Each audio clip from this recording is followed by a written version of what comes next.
Hello, कैसे हैं आप। आज से मैं जो अपने चैनल पर कहानी शुरू कर रही हूँ, उस कहानी का नाम है पत्थर का तोता। आज हम उसका पहला भाग सुनेंगे, तो चलिए शुरू करते हैं। अवधपुरी में तहलका मच गया। राजा अरिमर्दन ने प्रतिज्ञा कर ली कि या तो राजा महाबली को मारकर सोनपुरी को जीतकर ही लौटेंगे, नहीं तो विजयदशमी को चिता पर चढ़कर अपने को जला डालेंगे। कुल 4 महीने बाद कैसे। उफ, कितनी भयानक हार हुई थी। 40,000 सैनिकों में से कुल 7,000 बचे थे। उनमें से भी आधे घायल थे, बाकी बिना घाव के ही तड़प रहे थे। ये 5वीं बार की हार थी। उसके पहले भी राजा अरिदमन ने कोई 8 साल में 4 बार पड़ोस के छोटे से राज्य सोनपुरी पर धावा मारा था, और हर बार युवराज महाबली ने करारी मात दी थी। इस बार तो राजा अरिदमन ने ठीक उस दिन धावा मारा जिस दिन महाबली राज सिंहासन पर बैठने वाला था। सोचा था महाबली का सिर काटकर राज मुकुट छीन लेंगे, पर महाबली ने गढ़ी के भीतर बैठे बैठे ही पहले तो उन्हें परास्त कर दिया, फिर एकाएक गढ़ी का फाटक खोलकर टूट पड़ा। नदी लाशों से पट गई और रेत पर एक और नदी बहने लगी, खून की। राजा अरिदमन ने लौटकर भरी सभा में प्रतिज्ञा की और राजमहल के भीतर चले गए। गए तो फिर नहीं निकले, राजसभा में पांव नहीं रखा। एक दिन सहसा राजा महाबली का दूत आया। हमारे राजा ने मित्रता के लिए हाथ बढ़ाया है। वह इस मित्रता को दृढ़ करने के लिए आपसे रूपवती तथा गुणवान राजकुमारी कंचना का हाथ अपने लिए मांग रहे हैं। निकाल दो इस कुत्ते को। राजा अरिदमन चिल्ला पड़े। आज ही घोषणा कर दो, जो भी महाबली को मारकर सोनपुरी को जीतेगा, मैं उसी से कंचना का विवाह करूंगा। ठीक 1 माह बाद अवधपुरी के डंके पर चोट पड़ी। कौन आया?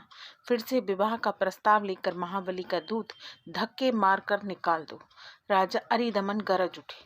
फिर से घोषणा करवा दो, जो भी महाबली का सिर काट कर लाएगा वही राजकुमारी कंचना का पति बनेगा। इधर राजा अरिदमन ने फिर से डंका पीटने का हुक्म जारी किया। उधर अवधपुरी के दरवाजे पर रखे डंके पर दोबारा चोट पड़ी। इतनी जोर की चोट की सारी गढ़ी गड़गड़ा उठी। किसने ऐसी हिमाकत की है? राजा अरिदमन ने गरज कर कहा। जोरदार खबर लेने के लिए सिर पर पांव रखकर भागा, लेकिन पहली पौड़ी लांघते ही ठमक गया। देखा सामने से नगर का कोतवाल तीर की तरह घोड़ा दौड़ाता पौड़ी तक चला आया है। पौड़ी के पास घोड़ा रोककर कोतवाल कूद पड़ा। लगाम उसने चौबदार को थमाई और बेतहासा दौड़ता हुआ भीतर महल की 2 सीढ़ियां एक साथ फलांगने लगा। दुहाई महाराज, दुहाई, अधमगढ़ी का नाश होने वाला है। अब अधमपुरी को काल के मुंह से कौन बचाएगा महाराज। चिल्लाता हुआ कोतवाल राज सिंहासन के सामने लौट गया। राजा ने मंत्री की ओर देखा, मंत्री ने सेनापति की ओर। कोतवाल अब भी औंधा पड़ा धरती पर माथा रगड़े जा रहा था। राजा अरिदमन हुंकार उठे। क्या बात है अंगद, तुम इस तरह क्यों घबराए हुए हो? अवधपुरी का नाश करने वाला कौन जन्मा है भला? सोनपुरी महाराज, सोनपुरी के राजा महाबली। कोतवाल हकलाकर रह गया। क्रोध से तड़प कर राजा अरिदमन बोले, मूर्ख, जवान संभाल कर बात कर। वह कहाँ है, वह नीच महाबली? महाबली नहीं महाराज। कोतवाल ने हुक निकल गई। घुटने पर झुककर कांपता हुआ बोला, राजा महाबली का भेजा हुआ एक भयानक दूत यहाँ आया है। उसी ने डंका पीट कर। ओ, नीच दूत की यह हिम्मत? राजा अरिदमन ने गरज कर कहा। चीते के भी पंख निकल आए हैं। जरूर, वह कायर महाबली अब मरना चाहता है, तभी तो उसका दूत डंका पीट रहा है। पकड़ ला उस नीच को।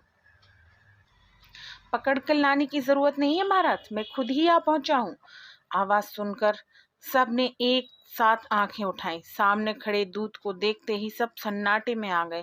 वह कोई साधारण दूत नहीं था। कवच पहने एक भारी भरकम योद्धा सामने खड़ा था। बाएं हाथ में एक विशाल धनुष, कंधे पर चमड़े का बना हुआ भारी निशंग, उसमें रखी बाणों की सुनहरी मूछें चमक रही थी। लेकिन जो कुछ देखकर राजा अरिदमन के सभी दरबारी दहल उठे थे वह था उस योद्धा का विशाल खंग जिससे ताजा खून टपक रहा था। राजा अरिदमन ने भी भीतर ही भीतर दहल उठे थे, फिर भी घुर्राकर बोले, कौन है तू? तूने किसकी हत्या की है? मेरे राज्य में हत्यारे का क्या दंड मिलता है तू जानता है? योद्धा मुस्कुराकर कहा, जानता हूँ महाराज, तभी तो मैंने खुद उस हत्यारे को दंड दे दिया। उसका सिर एक ही बार में उतारकर मैंने भाले की नोक पर टांग दिया। किसका किसका? मंत्री घड़बड़ाकर पूछा। उसी हत्यारे का। कौन था वह? राजा अरिदमन ने घुर्राकर पूछा। हत्यारा। योद्धा हंस पड़ा। सेनापति वीरसेन ने गरज कर कहा, हत्यारा तो तू है। बोल, तूने किसका सिर काटा है? किसका सिर है यह तो तुम बाहर जाकर पहचान लो। हाँ, यह जरूर बता सकता हूँ कि तुम्हारी तरह वह भी मुझ पर भौंक रहा था। सेनापति ने झन से तलवार खींच ली। बोला, नीच, दूत होकर भी यह साहस। आगे की कहानी अगले भाग।